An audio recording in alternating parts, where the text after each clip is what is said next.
Joining us now and here on In the Circle at D1 Softball, powered by 643. Of course, she is entering her third season as assistant coach at the Florida Gators, her alma mater, where she's a Hall of Famer, was a three-time All-American, has done it all in the sport. Of course, was my former broadcast partner at UCF, was a former analyst at Florida, was an ESPN analyst. It's a big, long list of stuff that she's accomplished, and she's still young in her prime. That's I speak of Francesca Enea joining us here. Done a lot in this. You already done a lot in the sport. I've been around. I've been around. I think my most prestigious thing that you just listed was obviously being your broadcast partner at UCF for, was it like 5 years, 4 or 5 years, something like that? Oh, no, maybe it felt that way for you, but no, I think it was 21 to 23. Yeah, we did 3 seasons. Only 3 seasons? It It's definitely felt longer than that. hopefully in a positive way, not in a like say, man, I'm stuck there. No, I think you did, yeah, 3 seasons. It was a dramatic 3 seasons. It was a Maybe lot of that's why. I feel like every game we It's called, there correct. was always like some big highlight, Walk like off, that kicked, yeah. yeah, kicked the season off well. Right. Many you won broadcasting awards during that time. It's good, but that was your broadcasting. We'll get to some of that, but like this is now your third season now as a coach since you decided to get into coaching. It hasn't flown by. How would you describe this time here as being a coach in Division One here back at your alma mater? Well, like you know this, Eric, we worked very closely together, and when the opportunity for me to go back to Gainesville and coach at the University of Florida happened, it wasn't necessarily like on my bingo card of life. Just kind of like how life panned out for me. I thought I was set, with broadcasting and just working kind of like in corporate America. But I think anyone who was close enough to me knew that I was missing something. And I had hoped when Coach Walton asked me to come back, maybe that was like the one key part of my life that I was missing. This feeling of giving back, not just to the sport, but giving back to society in some aspect and feeling like more fulfilled in my everyday was what I was really searching for, I feel like, in my life.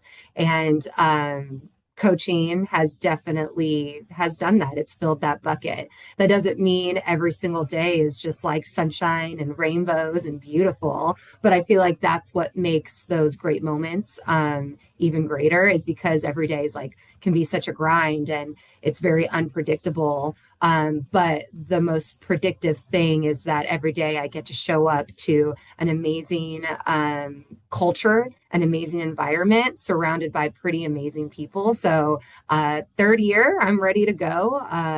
The last two have been amazing, but excited to see what that every day is going to be like, because every day is so different.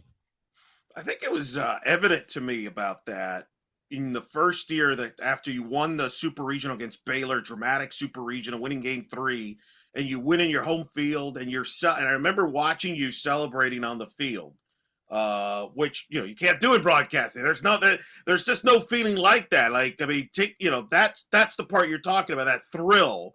And I remember seeing you afterwards, and there was obviously relief because it was a tough series, but that joy of satisfaction of that competition. Like Coach Walton has said, you're one of the most competitive people. That was the part you were missing there to some extent. Uh, Remember that feeling? What is that? What was that feeling like? Well, okay, so it's funny that you say that feeling, like that thrill. I remember one of my very first jobs I had after I retired from playing pro softball, and I was kind of like working in sales. And I made this like really big sale, and my coworkers were like, "Hey, great job." And I was like, you know what? We need to bring like dog piles into this work environment. We need to give like some like, little slap on the back that says, hey, way to freaking go. Like, we need to turn this up a little bit more, because that was like the level I was used to. You do something amazing, like, let's freaking dogpile at home plate. Like, where are my people at? Like, with some kind of dance move or something like that. So yes, I am I am highly competitive. Sometimes a little too much, but it's just who I am, so deal with it. But in that specific moment, as a player, I know what it's like to compete in those moments. And it's a lot easier to go through those moments as a player than it is as a coach. Because as a coach, you're kind of sitting back hoping like all the X's and O's and preparation is about to like pan out. And then I'm a very empathetic person.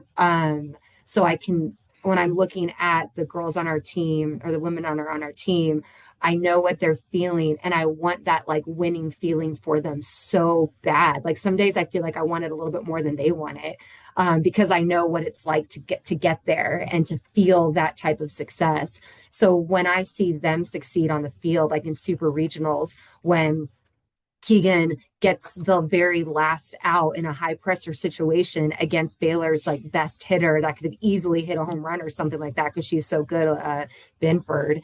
I immediately get this, like I just get joy for them. Like obviously I'm happy that I can call our team like the winners there, but it's mainly just the joyfulness that I have for the however many girls are on the team because they're grinding every day. I have to witness them physically and emotionally and mentally push themselves to succeed in those high pressure moments. So when it does happen and they get to like check a box off of a goal, I mean, the girls make fun of me all the time because I cry over the silliest things, but I cry tears of joy because I just know how hard they've worked for that moment. Even before they've stepped on campus here at the University of Florida. It's those moments like that that they've dreamed about since they were like 10 years old. And I get to be an everyday component of it and then also witness those successful moments with them.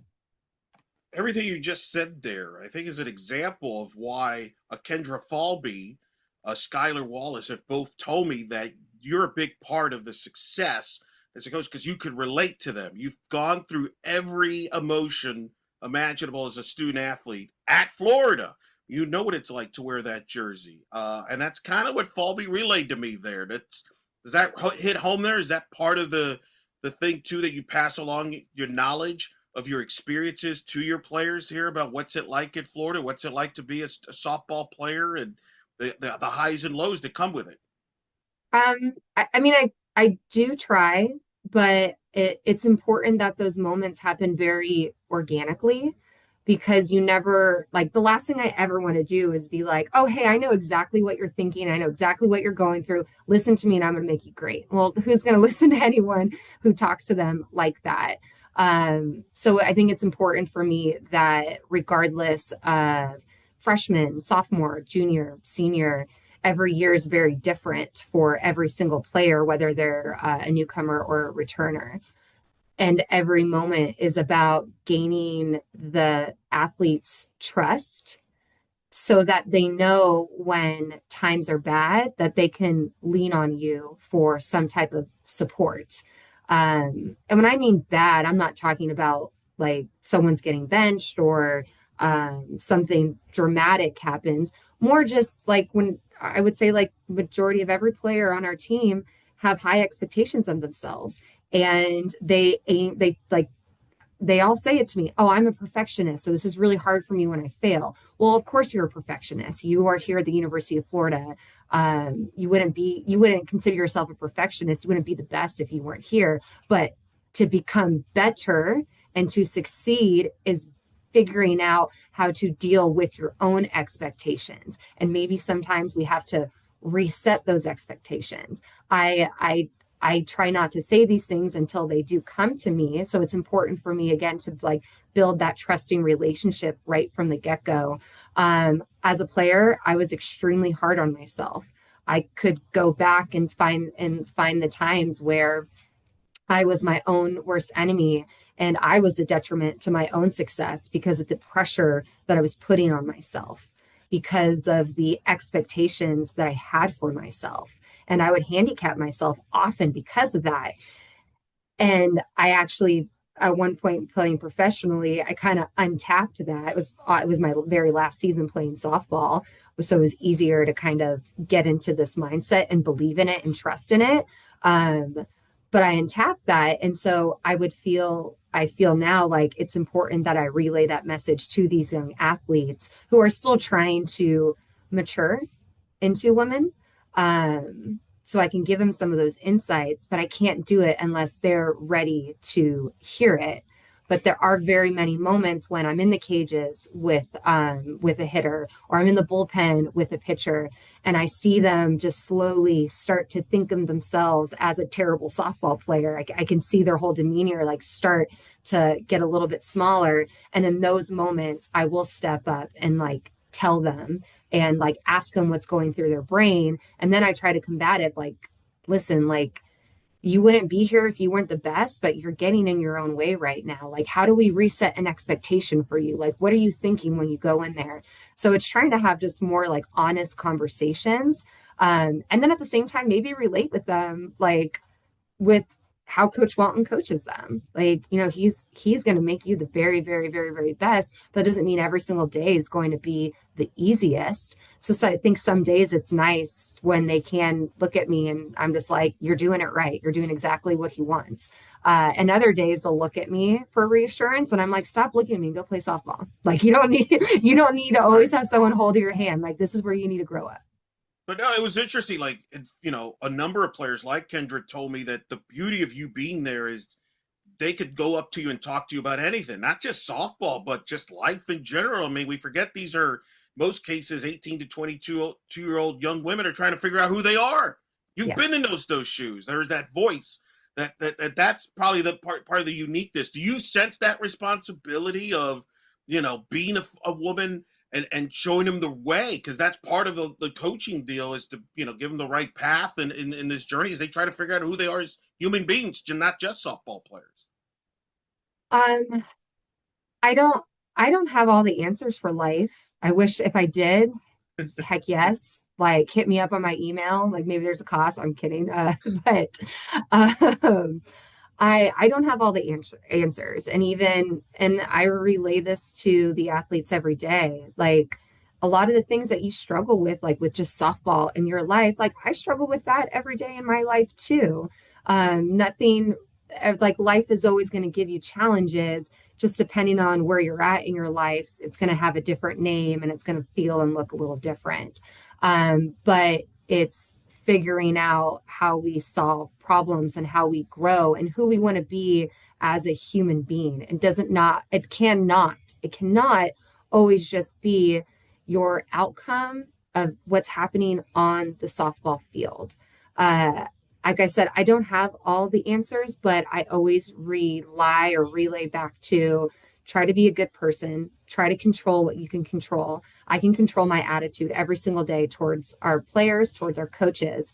I can control how I parent and I can control how I speak and communicate to people around me. So I hope that people notice those things and they take that as an example versus me telling them, hey, this is what it's like to be a woman and this is what it's like to go through these things. I rather lead by an example in that case. And I hope that these young athletes can feel like they can look up to me, but also see realness in me because I certainly don't have everything figured out. I am certainly not perfect, but I try to display confidence in my failures and my successes. And I try to communicate that to them so they know, like, hey, sometimes you're going to fail and it's okay. How do we learn from it? And how are we going to grow from it? That's something that everyone says to them since they were probably 10 years old, but like to actually show them an example and them to witness me failing in something but then me still trying to have confidence in my next step, that's what's the most important thing to me. All those times I set you up on the I just assumed you had all the answers. That's why I just kept setting you up and asking you questions on the air. That was I don't know, but I think you got a lot of answers. I'll say that. Listen, I do say this next part to the players a lot. Like, even if you don't feel confident, you better fake it till you make it because when it's showtime, it is showtime. So, Eric, anytime they say, hey, we're going live in 5, 4, 3, 2, 1, I'm like, I'm not prepared, but I'm going to figure it out. Well, see, you've got this down pat. That's a good transition to my question to you. You spent how many years did you spend broadcasting as a whole? 12 or 13, something like Yeah, that. yeah, it sounds a lot. Yeah, that sounds very Yeah. similar since you started doing the high school and all that. How was the transition from broadcasting to coaching, and what aspects of broadcasting maybe helped you on the coaching front that maybe you would, maybe some people have? Because I've spoken to a lot of different people about this. Stacy Newman comes to mind, Caleb Bro, obviously, who's at Alabama, and they speak about, when you're a broadcaster, you have a unique perspective being in the booth up there that, you don't have sometimes in the dugout. So it gives you a unique perspective when you do get into coaching. You almost feel like you're ahead of the curve versus somebody that's just starting up in coaching. So how would you describe that transition? I think they're two very, very different animals, and you have to separate the beasts and pick apart the strengths and the weaknesses. So, like as an analyst in the booth, um, I'm judging I'm judging the play that's on the field, and there's no emotions behind it. It's just trying to determine X's and O's and why they're doing something well, why did something not go well, what do they have to do a better job at, or what did they do a really great job at for why they won that moment. At the same time, I think this was something I refined more in my later years of broadcasting. In the beginning, I was very like detailed and let's break this swing down and let's throw big words out there that maybe not a lot of listeners know about, like those words and those things. And listeners would get lost in that because it was just too many words, you're talking too much. Um, when you're a broadcaster, you have to be aware of the goal, and that is that you're trying to showcase this beautiful sport to the consumer and the viewer. And you don't know who that viewer is, whether they are highly intelligent of the sport or whether they're just that person who only knows baseball and now they're maybe watching a softball game, and it's important that I keep it kind of similar but not similar at the same time, showcase the beauty of the sport of softball in itself. So in broadcasting, I feel like you have to be, I don't want to say generic, but you can't get into the weeds too much. You cannot spend too much time talking about something in the past because you have to be talking about what's in front of the face of the viewer at that moment. And you have to be short and you have to be concise and you have to sound like you got a great voice for TV that's going to keep people engaged while not talking too much. As a coach, you have to get into the details. You have to be emotional. You have to understand how these young athletes tick, how they need to be communicated to, how they need to be coached. Like you have to get so much into the weeds, way more than a broadcaster, and you have to be a great communicator, and you have to listen, and you have to have empathy. Like there's a ton of like I said, two different beasts here. But where I would say what has helped me as a coach from coming from broadcasting is being able to paint the picture for the team, getting them to understand, hey, like when they ask you these questions, this is kind of why they're asking, and this is like the end game for it. And a lot of the times, they don't know you as a player, they don't know you as a person, they're just kind of looking at your stats. So I'm kind of trying to protect their own mindset and their psyche so they know, like, hey, this is a show and you're playing a game and you need to separate the two. The just like kind of in the day and age that we're in right now, with like every single game is getting broadcasted, social media is all out there, whether it's the school covering you or whether it's like an NIL deal that you have. All of these things can negatively impact the student athlete's mental state.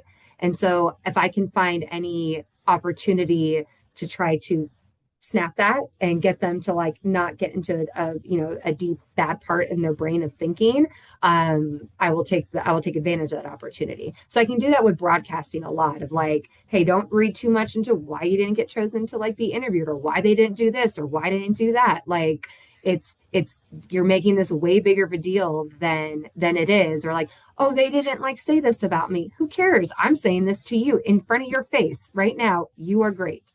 Who cares what everyone else is thinking? You are great. So I think that experience has really helped me communicate to our team of like how to handle media and how to be mentally strong with it. That's a very valid point. And of course, your team, obviously, your national program, you're on all the time with different broadcasters. Has there been a point in the 2 years where you've crossed paths with a colleague? You're like, hey, good to see you. It's been a while. Oh, There. yes. Well, you, duh. Oh well, I mean, other than me, yes. Where I make sure you run into me. I make a very clear point to like the broadcast there, like last season. Like the funny part is, Alex Powers, obviously, who's my broadcast, took over for you. She texted me. He's like, "Are you gonna go see Fran?" And I'm like, "Yeah." It's like, "Can you wait till I get there? Because I want to see her too." Like, yeah. So you're very much in demand there. I love that. On Well, that. then like I say, like I think 2 years ago at Super Regionals, my Alex Perlman, he was always Sure. my regional broadcaster Yes. for 3 straight years. And then so 4 years we got to call, and then 3 straight years we were together. He got assigned to Florida Super Regional when we played Baylor 2 years ago. So like that was amazing. Got dinner with him. And then last year, Tiffany Green, her and I came up together during high school ball. And she covered our super regionals. So I got to see her. And then, of course, any SEC tournament, I get to see my whole gang as far as, Jessica Mendoza and I, we played for 4 years together Yeah. professionally. Danielle, Lori, and I, we played for 4 years together professionally. Amanda Scarborough and I are very, very close. I got to work with Michelle, work with Beth, like work with Holly. So I get to see them, and they always fill my cup up, to be honest, because that was, like I said, like 13 years of my life. So you can go back and like see these people from a different lifetime ago that it feels like, and they just like make you smile. Like anytime like Madison Shipman comes, I like she knows to text me that she's calling a game, because if she doesn't and I see her, I'm like, what are you doing, Madison? Like, that's not cool. Uh, but yes, anytime I get to see one of my former booth buddies, it makes me smile, it makes me really happy. That's good. Yeah, she's busy doing Blue Jay games too. Over there, doing studio over there when she can and radio. She's extremely busy there. When you're watching games, obviously you're watching to scout. And stuff like that. But is there a small piece of you that still watches it as a broadcaster type? Are you nitpicking what they're saying on the broadcast? There is there a small percentage still there? Oh yeah, that is like, first of all, that's a great question. I absolutely do it. And it's funny because I'll be like sitting watching a game, and in one breath I'll say something like, "Oh wow, that girl did a great job getting to that inside pitch." And then did you just hear how Madison just broke down that within like the 5 seconds right before the pitcher threw the next pitch? Like that whole sequence was so eloquently done. And then I look over and I'm like, "Oh, no one cares. No one's listening to me." Okay, great. Just text me. Because Next, again, text me because yes. I overanalyze it to the point now where a lot of times I'll watch a sporting event. I'm more focused on what's being said on the broadcast than the actual game because I can't turn it off because I'm so fascinated by like the what we're in it, right? You're in the Yeah. whole thing, so you're like I'm thinking like myself. Wait, why did they say? Especially when it comes to softball, especially when UCF's being broadcasted, then I really get like all like, well, talk about that. Why are you bringing that up? And then like when your floor games are on, like, hey, do you know what Fran's on the staff? Bring it up. But I get so yes, I know what you mean about talking to yourself. Well, I mean, with that regard, I have a question for you. Like, because Yes. how long have you Oh, been broadcasting? so this will be my 20th season, believe it or not. That's insane. College soft So coming up. Yeah. 20 years, coming on Yeah. 20 years. And obviously, like we said, like I've called many, many, many games like sitting right next to you. And you are always calm, cool, straight composure the entire time. Yeah. Zero notes. He has zero notes, just That's for correct. everyone who does Yeah. not know that. Everything just comes off It's the because I'm a brain. good teammate. I want to make sure you have all the space as an analyst in the booth. Enough there. No, because you rattle like history off like you should Yes. have notes in front of you, but you don't. Out of all the games that you've called, what is one game that was like you were the most stressed, but you couldn't like obviously act stressed Ooh. on the broadcast? So what's like the one game you were the most stressed that you struggled to get through? Wow. Got me there. That's look at you. Got me good there. Look, obviously, I would think come to mind the 22 regional winners bracket game against Michigan because you know the story. UCF's always been sent to Florida. You've been sent Mhm. to Florida State. Well, now you get to host, so it's like kind of like, and nobody wanted to say it out loud, but it was almost like put up or shut up now because this is Yeah. it. and then Michigan's got this lead, and it's like 1,000 degrees, and it's like, and Yeah. I'm thinking to myself, my goodness, and then UCF's literally down to their last strike, and then Matty Bejarano hits the base hit. The difference there, I was doing radio versus TV, so I can let loose a little bit, be more one Hmm. sided, versus the ESPN Plus broadcast. Whereas I like to be right down the middle because I know that we're serving not just the home fans, but the visiting Yeah. fans and the national fans, which you and I learned. We knew that with all the feedback we've gotten. So from that standpoint, I would say the regional, because this was our best shot to get through a Yeah. regional, which they did. They came back and won in 11 innings. So I was a little crazy at that point. Um, I would say from an ESPN Plus, it's tricky because you know this, when you're on TV, there's a million things you have to do that you almost don't think of. You can't think about Hmm. that, right? Like because people always think, oh well, you're doing a Florida game. You must be like, well, you don't have time to think about what Florida's doing, like from that standpoint, because you got like people in your ear. You're thinking about the next play. You're thinking about, so there's like 1,000. So that in a weird way, I've told people this, I actually much more calmer when I'm calling a UCF game than if I'm watching a UCF game, if that Yeah. makes sense. I don't know. Were you the same? Were you the same from a just watching game standpoint? Absolutely. First of all, though, I got goosebumps when you talked about that stress moment because I didn't think you were going to say that one. And that is like the perfect game for it. Because you're right. Like you painted the picture perfectly. So good job. Um, Absolutely. I would always get more stressed watching the Gators play than I ever did when I was broadcasting. Because when I'm broadcasting, I have a job to do, and Yes. that job is to call a game beautifully, masterfully, if I'm having a great day, for both sides. Like it's not just orange and blue versus black and red. It's my responsibility to showcase all of these athletes that are playing. So it doesn't matter to me what team they're on. I'm just loving on the game of softball.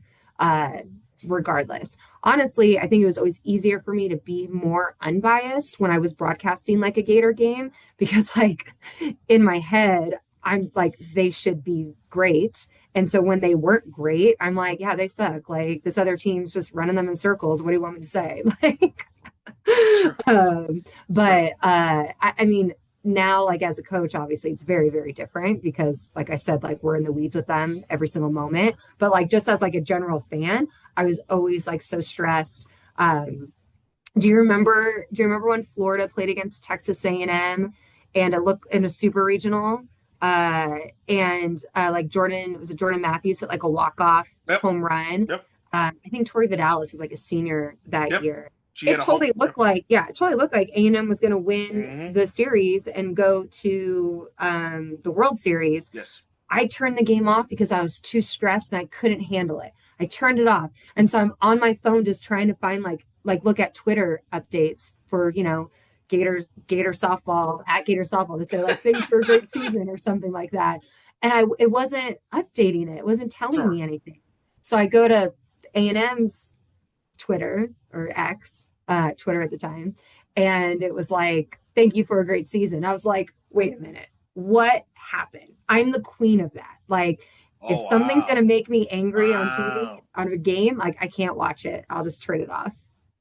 We're not that far apart actually. Yeah, there've been UCF games where I've turned off and just see how it goes different. Maybe it changes the momentum there. What game did you think I was gonna say? Because you clearly had a game in mind. I thought maybe you would bring up like a Florida UCF game.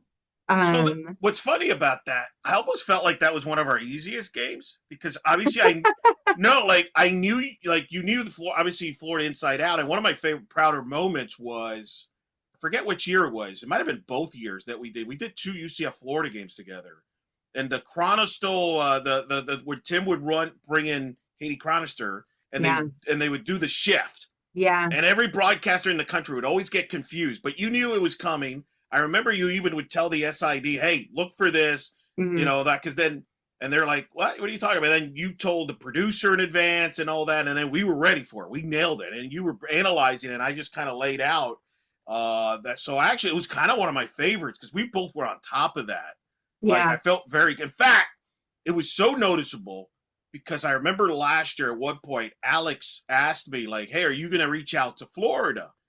And it was like it just dawned on me. I never had to do a conference call with Coach Walton before a game because you were there. I didn't need to. I just asked you the questions, Yeah. right? And it's because you knew the team. So that was kind of what it hit me. Like, oh, this is different. And I'm like, I don't know what to do. And I think we both were like, so we asked for Tim? Should we ask for Fran? So I think I ended up asking for, hey, whichever one's available, wants is willing to talk to us. And Coach Walton, who's always been gracious, did the conference call. But that's when it kind of hit me from that standpoint. But You know, you know it what? was funny. Yeah, It was funny. Like 2 years ago, we had this guy that worked here at Florida. He was like our video analytics guy. So during every game, he's like videoing and he's listening and all this stuff. And I can't remember at what point during the season. I think maybe it was around like maybe right before the SEC tournament or something. So like more games getting elevated to ESPN. And he goes after a game, he's like, "Do you pay these commentators to talk about you? Because they always bring your name up." And I was like, okay, first of all, ouch. No, I don't. And I was like, that's funny. I was like, second of all, like, we are storytellers. Like, Yes, as a broadcaster, like, we are storytellers.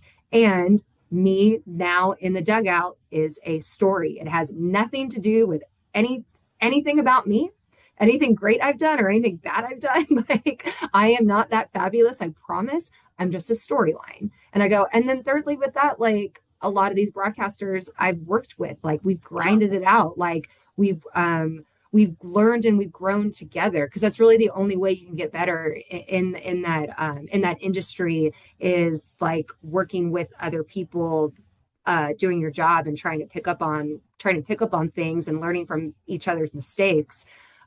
So like they're my friends, they're my coworkers. So the two kind of go like hand in hand. No, I'm not that fabulous. I'm just a decent storyline that can be said, maybe with there's a pitcher's duel going on. Okay. I mean, you're more than pretty good. You have a good resume there. We did, I will admit, I think we did talk about you on the broadcast a couple of times. That we did. Hey, it's a good storyline, like I said. Yeah. Well, it was. It was your first time back, and it was. No, I'll tell you, the most nervous I ever was Oh, in okay. any games we did was our very first one against Arizona. Oh, you were so nervous. You're right. I do remember that. And it was like on a Tuesday. So I remember thinking like The it's a Monday Tuesday. it It's was the fine. Monday game. It Yeah. was the Monday game, but it was like our first game together, and it Yeah. was kind of during that whole pandemic. It was weird, and I remember because I had asked you if you'd be interested, and you said yes for whatever reason. And I was just nervous because because I was watching your broadcast. I've always admired your work from a broadcast standpoint, not Thank just you, you. but what Florida has done, as I'll ask about in a little bit. But like, so I just like, shoot, I know if this broadcast doesn't go well, it's going to be my fault. Like, it ain't going to be her fault. She knows what she's doing.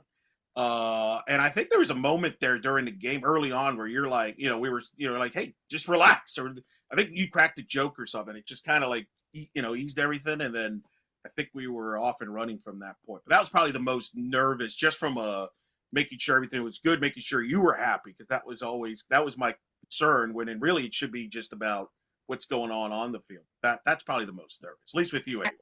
I mean, I would say at that point, I think that was probably, was that your very first TV game or like, Not my first TV. It was my first ESPN Plus game with you though. right? Yeah. So I Because I had done some remember, games solo, and that was the other thing. I had done so many games solo at that mm, point, so I wasn't used to like, hey, I could shut up and that's okay. That's a good call. So that was the other thing is, and that was the thing is just letting you just do your thing. yeah. Yeah. Cause it was, I would say, I would guess I would say then it was like one of your first games where you had multi cameras. Yes, big Wasn't just like production. Yeah. show. Yes, exactly. You have a partner. So yeah, I remember you being nervous. And at that point in my career, I had realized like reps are king and getting better in this industry. So here we are. We just have an opportunity to like call a really great softball game between UCF and Arizona, and get some reps in and work with somebody new. And maybe we'll have a great game, maybe we won't. We ended up having a great game. But again, experience level, like maybe 4 years or 2 years prior to that that game we called, I'm the one who's like the nervous Nelly and like freaking out and like, oh, I need it to go perfect. Like the more you fail and then the more you recover, the more you realize like making a mistake is not gonna kill you. You don't want to, but like how can you quickly just like move on? So at that point in my career, I was just like I'm prepared, I'm confident. If I do something dumb, whoops, my bad, I'm a human, but we'll move on from it. Well, you helped that you were like 10, 15 minutes away from home at the time when you lived in Orlando. So you probably were like geeked about that versus driving all over the place to do games. Yes, that was very nice. Yes, But pro. yeah, no, I mean that was the thing. And then I think we did that Florida game was the crazy game with. I mean, there were both games we did was crazy. Those were like shootouts, walk offs, and all that. But that's yeah, no, that was a lot of fun. I'll tell you this: last season, you would have definitely not seen me so cool because the obviously UCF had a great year get for a young team, but as a young team, you have ups and downs, and boy, they definitely had their ups and downs, and I felt that as Alex can tell you more about that off air. But yeah, it was that last year put me to the test because you're normally you're right, I would be even cool, but last year it's like what team am I? Why, right? And as a coach, that's always the frustrating thing, right? You know, there's that potential when Hmm. you see a team, but there's just days you just don't have it as an athlete. Hmm. How have you figured that out as a coach? On the one hand, you want you know there's more out of this particular player or team that you're coaching.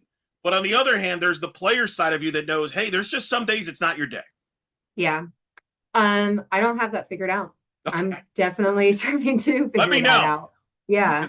Because Mainly because like it's a grind. yeah, The season is a grind.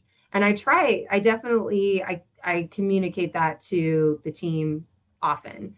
And I'm starting to be able to speak from it from a coach's perspective. But right now, when I say like, hey, it's a grind, like the season's very, very long, it's coming from a player's perspective. Physically and emotionally, it's a long season. So failing moments are going to happen. Like losing to a team that you're not supposed to lose against, that's supposed to, is going to happen. I rather moments like that happen in February, March, April than I ever do like in May sure. or June, right? Um, but it's important to, again, to understand every individual on your team and understand your team entirely. So like how each individual competes, how they succeed, and how they deal with failure. And then as the team as a whole, how do they compete and how do they deal with failure? So then that way when we have one of those moments where, we didn't have our very best, is it just because it could be a number of reasons? And as coaches, I need to know my team well enough to understand if it's like, whoa, we need to wave the red flag right now, or if it's just like hey, what's going on? Let's just turn the page. One of the things that I've definitely learned as a young coach, and it's directly from my mentor and coach Walton, as a player, when I would lose or I'd fail, oh my gosh, I took full responsibility and I was like, it's my fault why we lost. I, I disappointed and I let down my coaches. Like we've worked so hard and I couldn't even go and do that. Now, as a coach, I'm like, what did I do? Why didn't I prepare them well enough? Like, I should have done this better for them. I should have done this. And Coach Walton is like, he leads that charge. He'll go like, stop talking. It's not your fault. It's my fault. I did something wrong. And then he says that, and I'm like, well, no, you didn't. You did X, Y, and Z. Like, maybe for some reason the girls just couldn't perform it that way. And he's like, no, if they couldn't do something, it's because I did not prepare them well enough. So now we need to go and look at all the things we're doing and how are we going to change that up so we can get more from them. It's not them. They're not the problem. It's us. We have to figure it out. And I freaking love that.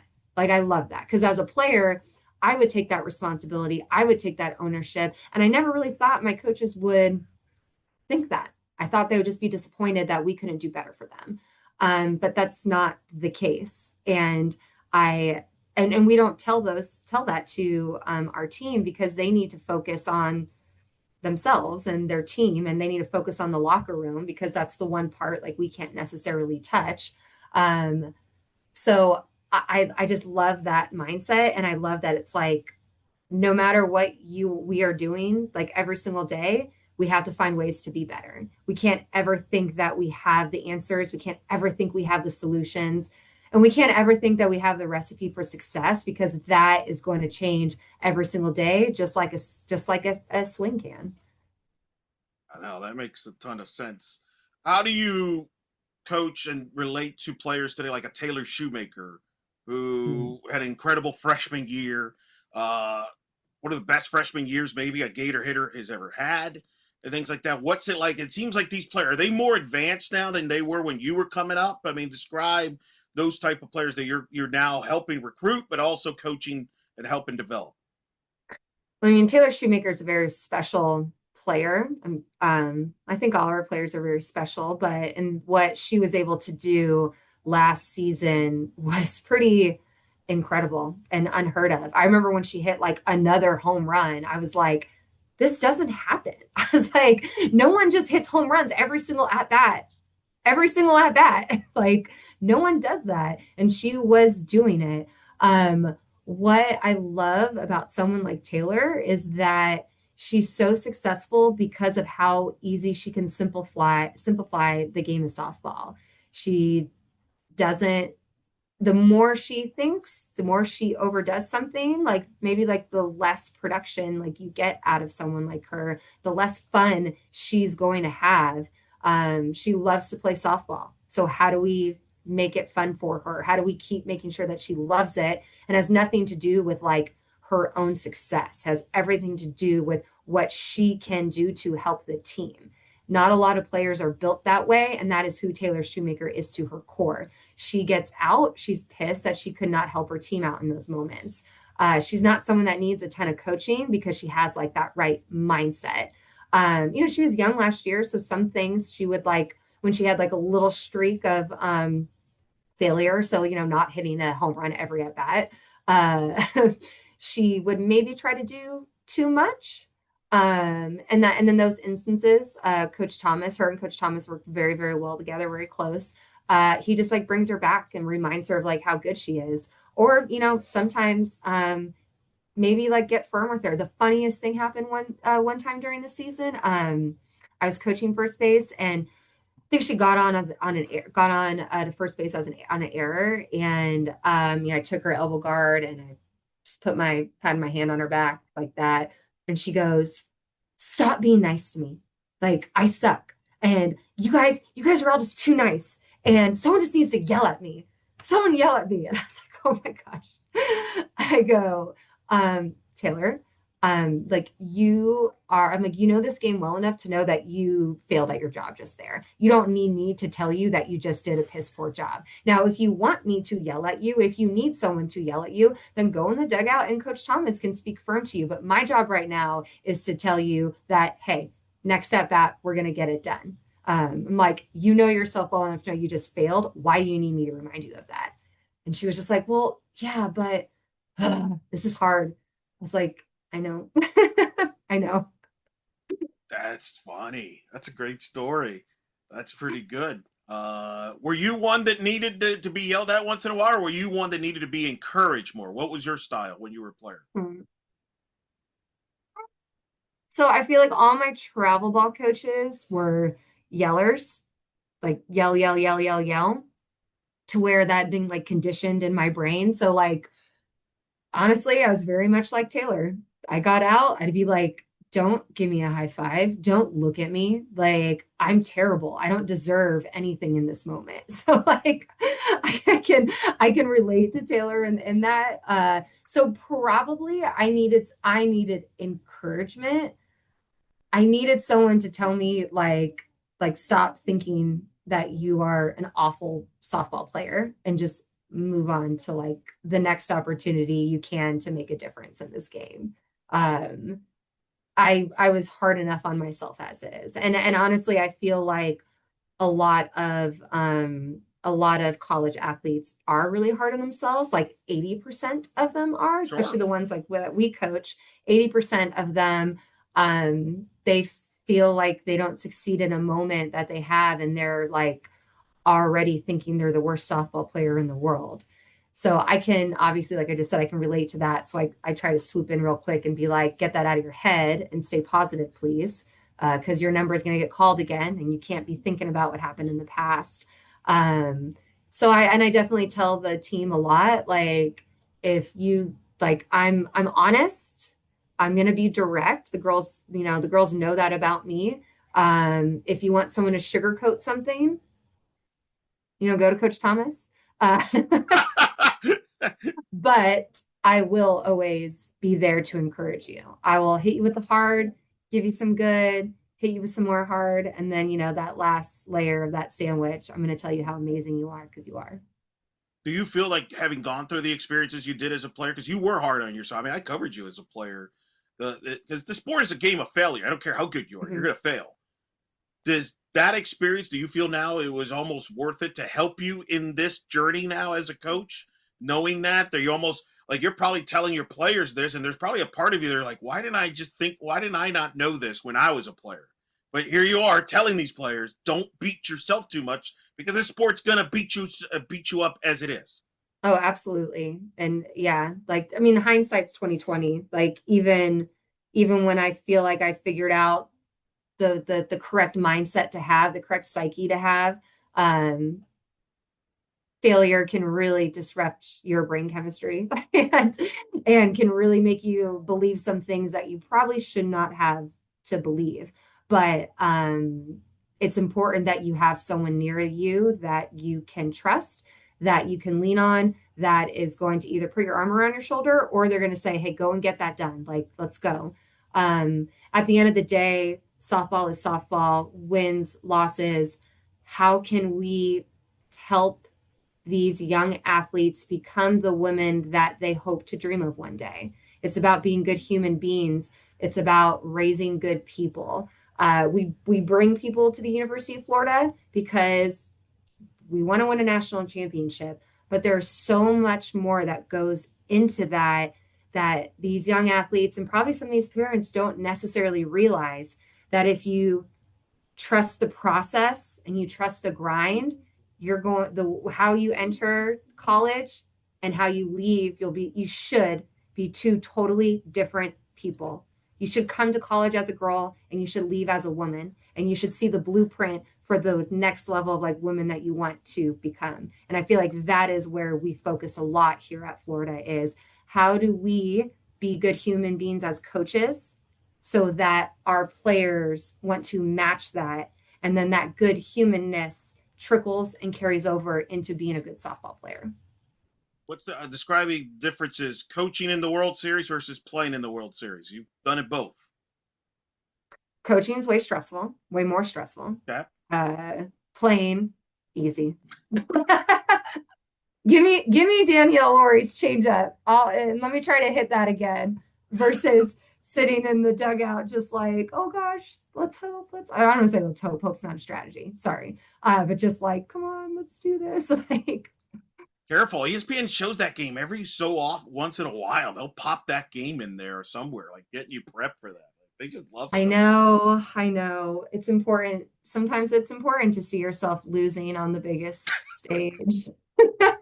Well, a lot of people But got to. I always tell them, I always like tease Danielle because she'll always like post stuff about it. And I go, why don't you ever show my very last at bat against you? Because I hit a double. So I just like, Oh, there I you go, go. show that clip. Editor's clip there. Well, one video clip people got to see of you get was when Coach Walton got the team around and told you were going into the Florida Hall of Fame. Mm. That went viral. That was a pretty cool moment. I really enjoyed that. What was that like from your end? You really had no idea that was coming, did you? I had no idea. I thought it was just another day of work. And he was like talking about something I can't remember. And then he brought my name up, and I my first thought to myself, I was like, stop talking about me, like make it about them. Like I get very, I'll just say it. Sometimes I get like insecure. I never want any of the players to think like, like we have this like hallway, an all American hallway, and it like has like a bat rack on it. and it has like a player's name on it and like a donut of one of those like donut weights that have like the year when they were an All-American. So, they walk by and they see like I was a three-time All-American, and Coach Walton will say that a lot. But I'm always like, don't be so held up on the fact that I was a three-time All-American, because like the struggle to get there was hard every single day. Like that was just the outcome of hard work and being a good teammate. Like, so stop. Don't think I'm on some type of pedestal. I'm not on a pedestal. Like I was right there grinding with you guys like you are today. So like when I heard him say my name again, I was like, oh, stop making it think I'm cooler than I am. And then he announced that I was getting to the Hall of Fame, and I was like, what? Next time, let me know. I'll put mascara on or something. Like I had fresh face. Like I wasn't ready. I was not camera ready. I think the coolest thing about that moment was I wanted to go into the Hall of Fame at Florida. I thought that would be like the highest achievement I could ever get here as a student athlete. And the fact that it happened in while I was coaching here was the universe just working in my favor there. So that was really special. Yeah, it was a great ceremony, right? It was did it at the swamp. I mean, was it everything you thought it would be? It was everything that I thought it would be. It was all my teammates came back. Oh my gosh, I'm gonna cry. All my teammates came back to celebrate me. Amanda Lorenz, who wasn't even my teammate, flew out to celebrate me. Like I just to be a Gator is really great and it's really special. And when you do it the right way, it can change your life. And it's something that I say very often. But I believe it to my core, which is why I'm here today.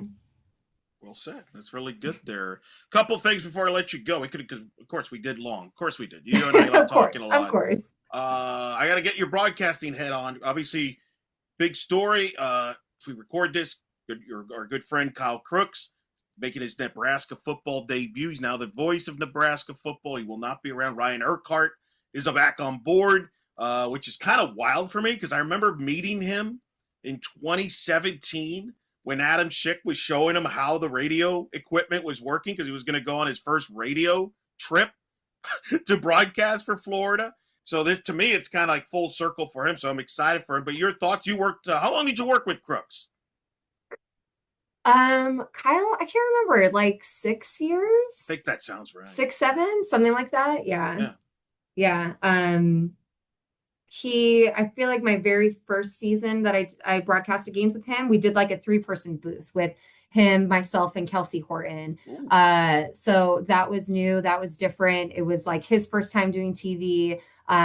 He was very nervous as well, just like you were. But I had a little bit more experience at that moment. So similar, like I would always try to tell him like, hey, just relax, like it's just softball, we're just broadcasting, it's gonna be okay. Like if you fumble, you're still gonna be alive after this broadcast, I promise you.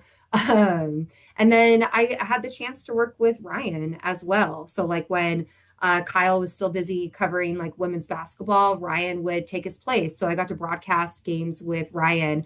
I feel so special and connected with Ryan because we also broadcasted a USF baseball game together. It Oh, was the that's first, right. yeah, it was the first time they ever had a female in the baseball booth. That was me. And to know that I was calling that game with a previous play-by-play partner who knew me was like, oh, thank goodness, like made me feel so much better. Sad to see Kyle go because we worked together for so long and because he did such an amazing job covering the sport of softball and covering Gator softball. I'm obviously very protective of our program. If you're going to talk about it, if you're going to want inside information, you better know us inside and out and you better represent us properly. Kyle always did a phenomenal job of that and holding himself to a high standard to make sure that he was representing the team and the program and each individual perfect. He was kind of a mentor to Ryan. So Ryan broadcasts games just like that. And he has his own little flair and he's so fun on social media. He brings like youth to the booth. So sad to see Kyle go. Excited for like his next journey in the Midwest or wherever Nebraska's at. Never been great with geography. um, but so excited that Ryan can now step into those shoes and make the gig like his own. Incredible history. But people, I've always really admired what Florida's built from a radio standpoint to the Gator Vision days with Megan Parler. Yeah. Shout out to her. Going back, Steve Russell. Your husband, Chris, did broadcast it, right? You don't meet him, right, without Florida broadcasting. I do not meet him without Florida Broadcasting. I do not. Yeah, Wow. he was the radio guy. Yeah.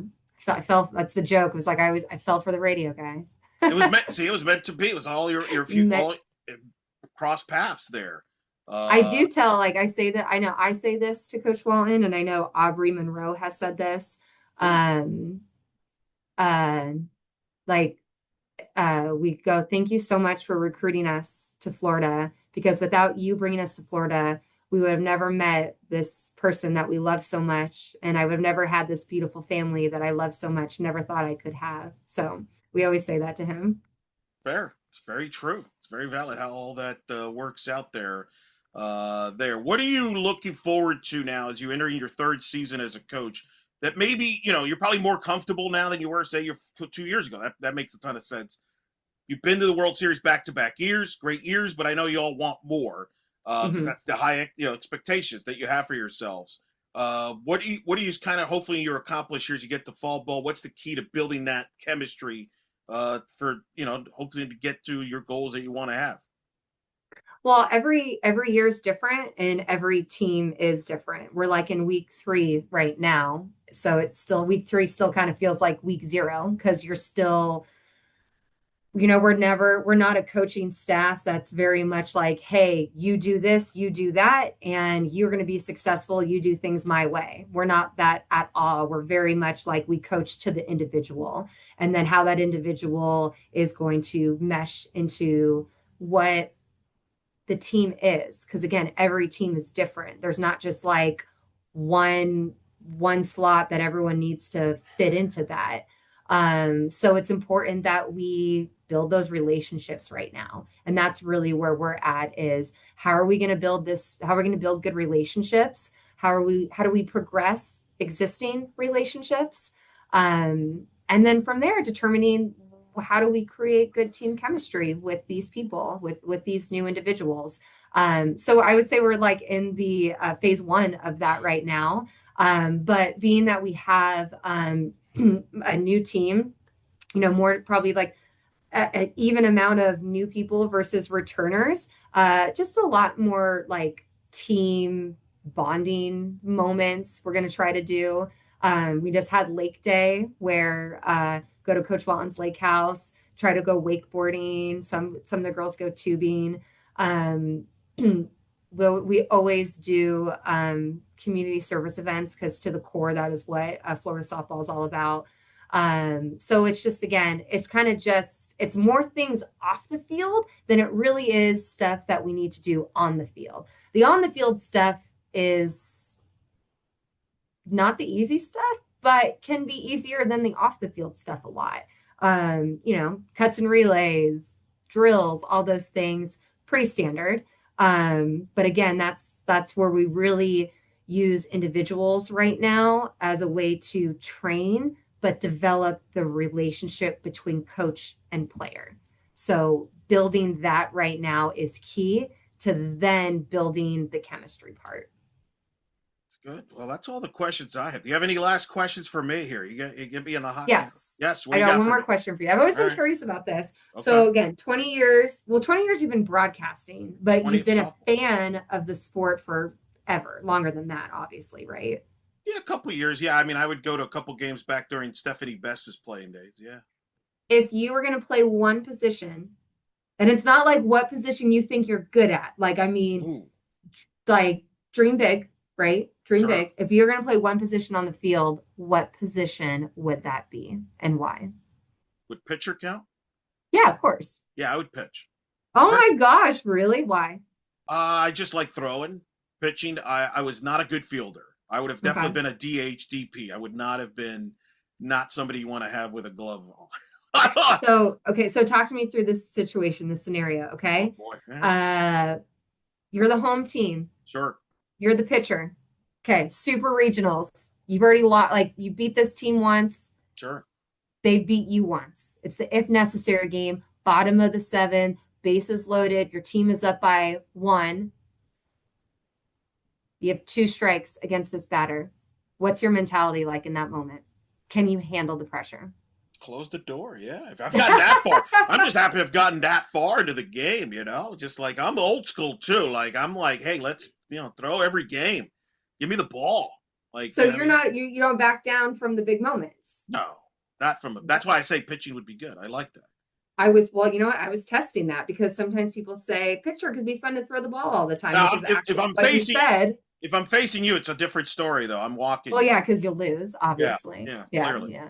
I mean, unless you throw a rise ball, then you're then unsure. But Yeah. The rise ball. Yeah. That's a tricky one. That's a tricky one. That's a tricky I can pitch. hit it. I swear I can hit it. Every hitter falls for that. It's unbelievable. No, I can hit it. I know I can. Actually, you Maybe not probably the could. one that's gonna hit the backstop, but 5 feet over my head, I have a chance. Got a chance? Okay. Yeah. Yeah, no, definitely pitcher. I can't hit. Not a hitter. Like I stepped in the box one time. I remember when I first started, they put me in the box with Allison Kime in her Mm, senior year, and Allison's like, "Are you sure you want to do this?" So she already had that intimidating face that she always yeah. did as a player. So that like don't now I'm scared. And she's like, "I'll hit you." I'm like, "I don't know where this pitch is going." And she's clearly messing with me. But then Yeah. she would throw like a rise ball, but like right here, I'm like, "All right, I'm good. Thank you." You know, it's funny that you say that because like as a hitter, I don't ever focus on anything that the pitcher has. Like I don't look at their face. I'm not looking at their like I'm only looking like at where the ball is coming out of her hip. And like obviously like at first I'm like checking out her whole windup to figure out like my Sure. timing and like when I need to like get going and stuff. But outside of that, once I've figured that out, like I'm only staring like at her hip because other than if I'm not, I'm distracted by everything else. I've now like I work in the bullpen more now. So I've had to like retrain my eyes. So I'm looking at every single part of a pitcher's swing, right? Like their arm Sure, swing sure. than I ever have before. And it's hard for me because I'm always like, oh wait, just don't look at her hand release point.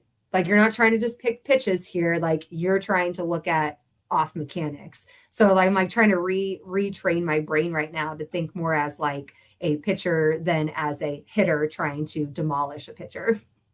Well, this is why you were a three-time All-American and a Hall of Famer, one of the greatest ever to wear that jersey, and I wasn't. I was a zero-time All-American because I never figured all that out. See, that's what blew me away when you were an analyst. That was one of your best things was you knew how to analyze a swing on a replay. And I think it's perfect. That's only fitting that you're coaching, but that's a slight difference between you and me, then I guess. Uh, Slight, yeah. Listen, it was good catching up with you. You look great. Kids look great. Husband's doing good. Happy to see. Happy for you. I'm generally happy for you. Like I said, I'm happy for the success you've had to this point. More success I know is coming your way, but I do sincerely appreciate the time we spent together in the booth. You made me a better broadcaster. You were award-winning broadcaster. Hopefully, I'll be a winner one day. But I thank you for your friendship and everything. And I'm rooting for you 99% of the time. Um, 99% of the there's time. I one game. get There's that. a game or I two, get maybe. it. I get it. But no, in all seriousness, I always enjoy you guys, your company, and thanks for doing this. It's good catching up, and I'm sure we'll see you in the next year or so. But thanks for taking the time to talk to us, telling your story here on In the Circle and D1 Softball. Well, thanks for having me, Eric. As always, it's always more of a friendly conversation than it ever feels like a podcast. So have me on more so we can talk more, catch up.